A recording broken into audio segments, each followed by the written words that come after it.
Olá! Você sabe como funcionam os instrumentos probatórios que auxiliam no convencimento do juiz sobre um determinado crime? Antes de tudo, você precisa entender que a prova consiste no meio que possibilitará a reconstrução aproximada de certa ocorrência, isto é, levando em consideração que a atividade do juiz é recognitiva, sua cognição será suscitada justamente com o conhecimento e a análise a respeito das provas trazidas ao processo. Nesse sentido, com a instauração de um processo a partir da ocorrência de uma conduta criminosa, existem elementos que poderão ser utilizados para demonstrar a existência e a veracidade do fato alegado. A seguir, irei te mostrar 6 espécies de prova que podem contribuir para a formação do juízo de certeza por parte do magistrado. O depoimento das testemunhas é uma das provas mais importantes. Testemunha é a pessoa física distinta dos sujeitos processuais, chamada a juízo para prestar informações sobre fatos relacionados à infração, agindo sob o compromisso de dizer a verdade e proferir declarações com imparcialidade. Ainda que a prova testemunhal possa ser considerada frágil, corresponde à base da maioria das sentenças condenatórias ou absolutórias. Mas afinal, quem pode ser testemunha? Segundo o artigo 202 do Código de Processo Penal, toda pessoa poderá ser testemunha, regra esta que se manifesta frente às discriminações históricas em relação às mulheres, crianças, aos escravos e às denominadas pessoas de má reputação, sendo elas prostitutas, dependentes químicos, travestis, condenados, entre outras. Além disso, as doutrinas trazem uma discussão a respeito do testemunho de policiais, sendo pacífica também no entendimento jurisprudencial a ausência de impedimento para proferirem seus depoimentos, com a ressalva, para tanto, do dever do juiz de fazer uma análise cautelosa, uma vez que estes agentes possuem natural contaminação com o fato, tendo em vista a participação na repressão e na apuração do ocorrido. Embora a regra seja a não possibilidade da recusa ao depoimento, o artigo 206 do CPP prevê essa faculdade a determinadas pessoas, em virtude do parentesco e da presumida proximidade, que estão protegidas da obrigação de depor, assim como do compromisso de falar a verdade. Também eximidos desse compromisso estão os doentes e deficientes mentais, além dos menores de 14 anos. Por outro lado, o CPP traz ainda as pessoas que são proibidas de testemunhar, as quais são aquelas que, em razão de função, ministério, ofício ou profissão, devam guardar segredo, salvo desobrigadas pela parte interessada quiserem dar seu testemunho. É importante destacar que as testemunhas devem ser arroladas em momento adequado, devendo as de acusação em crimes de ação penal de iniciativa pública serem arroladas na denúncia e as de crime de ação penal de iniciativa privada na queixa-crime, ao passo que as testemunhas de defesa devem ser arroladas na resposta escrita. Quanto à limitação numérica, em crime que a sanção máxima combinada for igual ou superior a 4 anos, rito comum ordinário, podem ser arroladas até 8 testemunhas para cada parte. Enquanto isso, em crime cuja sanção máxima combinada for inferior a 4 anos, tratando-se do rito comum sumário, podem ser arroladas até 5 testemunhas para cada parte. Em relação às características, a prova testemunhal contém a oralidade, a objetividade, a retrospectividade, a judicialidade e a individualidade. Nós temos também o reconhecimento de pessoas e coisas. É um ato através do qual alguém é levado a analisar alguma pessoa ou coisa e, recordando o que havia percebido em determinado contexto, compara as duas experiências. Trata-se de um meio de prova formal. Mas você sabe qual é o procedimento para realizar esse reconhecimento de pessoas? O procedimento encontra-se no artigo 226 do CPP e eu vou te mostrar todo o processo. Inicialmente, a pessoa que tiver de fazer o reconhecimento será convidada a descrever a pessoa a ser reconhecida. Em seguida, aquele cujo se pretende reconhecer deve ser colocado ao lado de outras pessoas com quem tenham qualquer semelhança, convidando-se quem tiver de fazer o reconhecimento a apontá-lo. A doutrina diz que o mínimo necessário de pessoas para realizar o reconhecimento são 5, que tenham qualquer semelhança entre si.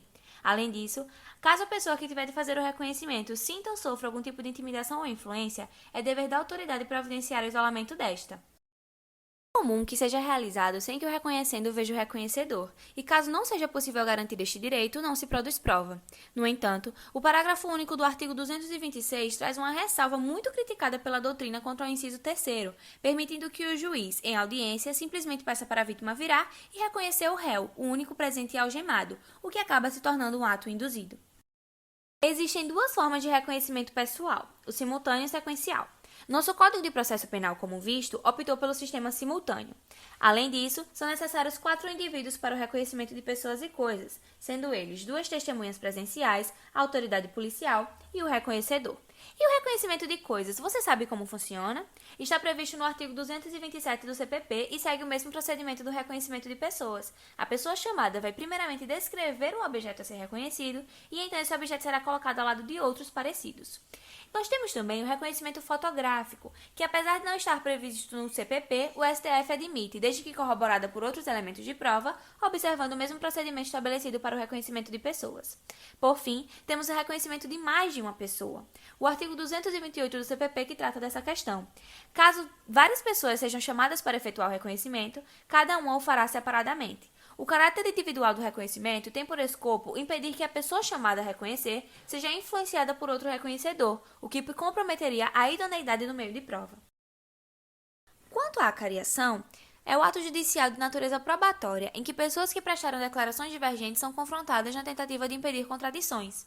E como funciona esse procedimento na prática?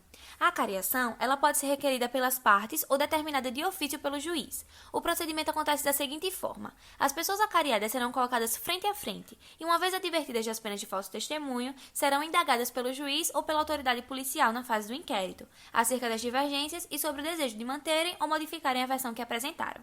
Ao final, a autoridade irá prescrever um termo no qual deverá constar as explicações apresentadas pelo acariado.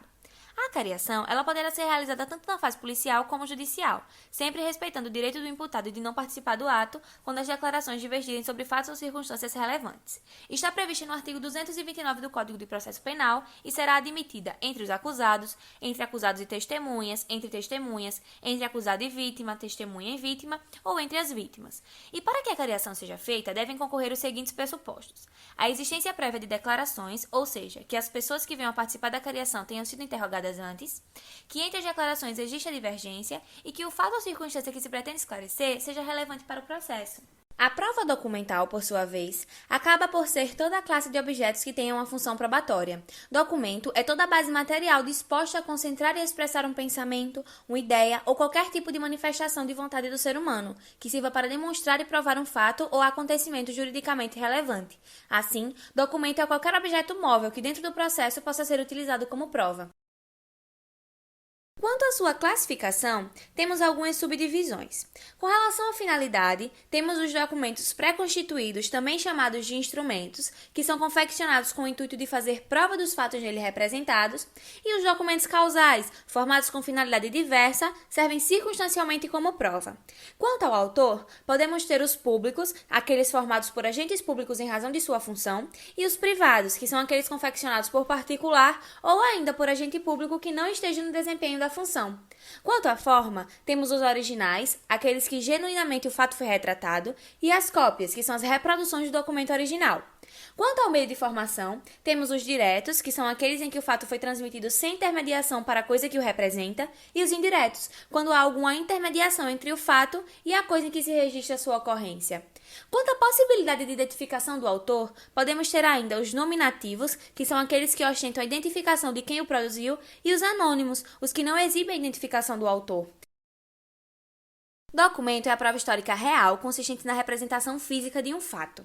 Em sentido lato, documento compreende não apenas os escritos, mas também desenhos, pinturas, mapas, fotografias, gravações sonoras e filmes, por exemplo. Os documentos podem ser apresentados em qualquer momento do processo, salvo em crimes de competência do tribunal do júri, em que o artigo 479 do Código de Processo Penal exige a juntada com antecedência mínima de 3 dias úteis. Pode ser juntado de forma espontânea ou a requerimento do juiz, caso o magistrado tome conhecimento de um documento que seja relevante. São requisitos para que o documento faça prova do ato nele retratado a autenticidade, a integridade material que decorre da certeza de que o documento provém do autor nele indicado e a veracidade, a integridade ideológica que consiste na exata correspondência entre a representação e o fato. De acordo com o artigo 232 do CPP, a cópia autenticada do documento servirá como prova e, em caso de controvérsia sobre a sua autenticidade, ele será submetido a exame pericial, conforme o artigo 235 também do Código de Processo Penal. Ademais, cartas particulares obtidas ou interceptadas de forma criminosa não serão admitidas como prova. Os Os indícios estão no artigo 239 do CPP e podem ser caracterizados como circunstâncias conhecidas e provadas secundárias ao fato criminoso que nos levam ao conhecimento de outras circunstâncias do crime. Isso ocorre por meio de um raciocínio indutivo-dedutivo. Há quem discorde, mas não se pode existir hierarquia entre as provas. Assim, mesmo que os indícios sejam provas secundárias, não são de menor valia e podem, desde que suficientes e coerentes, ter grande impacto na decisão final do magistrado. Não há qualquer óbice para que o juiz fundamente a sua decisão com base na prova indiciária. Entretanto, apesar de importante, via de regra, sozinho, um indício não é capaz de condenar. Eles são perfeitos tanto para sustentar a condenação quanto para a absolvição. Há autorização legal para sua utilização e não se pode descurar que há muito preconceito contra essa espécie de prova, embora seja absolutamente imprescindível ao juiz utilizá-la. Nem tudo se prova diretamente. Há crimes camuflados, inclusive a grande maioria, que exigem a captação de indícios para a busca da verdade real. Ao pronunciar uma sentença, o julgador leva em conta tanto a indução quanto a dedução, a intuição e o silogismo. Quanto ao processo indutivo, ele seleciona os dados singulares interessantes ao seu conceito de justo, conforme sua experiência de vida e seus valores, determinando a formação de um raciocínio próprio. A indução nos permite aumentar o campo do conhecimento, razão pela qual a existência de vários indícios torna possível formar um quadro de segurança compatível com o almejado pela verdade real, fundamentando uma condenação ou mesmo uma absolvição. Em linhas gerais, é possível afirmar que a prova indiciária nada mais é do que a combinação dos raciocínios indutivo e dedutivo. Essa operação lógica é normalmente denominada inferência, que é incontroversa somente quando a regra a ser aplicada é de tipo científico.